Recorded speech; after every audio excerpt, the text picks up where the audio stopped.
Mas Biko, tanggapan Anda sendiri melihat tadi ya kita tahu keputusan MK yang memperbolehkan ex koruptor, ex napi koruptor ini masuk atau kita bilang diizinkan untuk mengikuti pemilihan atau pilkada ini, tanggapan Anda seperti apa?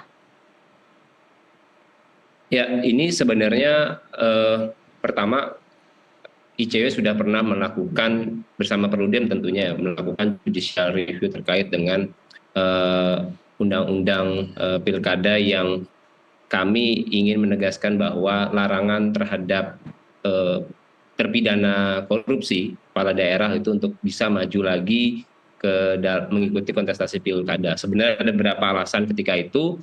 Salah satunya adalah kejahatan korupsi yang dilakukan oleh terpidana yang khususnya berlatar belakang kepala daerah ini dilakukan secara berulang gitu ya. Nah kemudian dari situ sebenarnya putusan MK bisa dikatakan tidak sepenuhnya sesuai dengan harapan kami yang pada intinya mereka bisa maju menjadi calon asal dengan syarat setelah mendeklarasikan diri atas kejahatan yang dilakukan dan juga selesai melalui gitu ya mengikuti masa pidana paling tidak 5 tahun. Nah itu yang kemudian dalam ketentuan di putusan MK terakhir.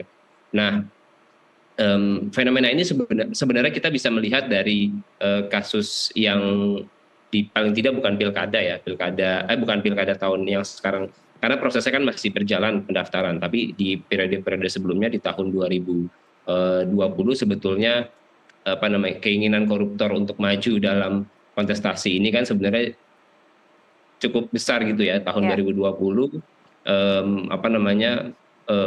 ada 270 daerah, bahkan tahun ini kan pilkada serentak juga akan dilakukan. Nah tentu sebetulnya dari sini sebenarnya dari putusan MK tahun 2019 mantan terpidana korupsi diharuskan menunggu hingga jeda 5 tahun setelah keluar dari penjara baru diperbolehkan untuk maju sebagai kepala daerah. Itu yang paling tidak di dalam putusan yang tahun 2020 kemarin diputus gitu. Nah kemudian kan itu harapannya adalah kita ingin memberikan kepastian dalam penyelenggaraan pilkada berintegritas dengan mendapatkan calon-calon atau sosok yang punya kapasitas dan rekam jejak yang baik gitu ya demi masyarakat.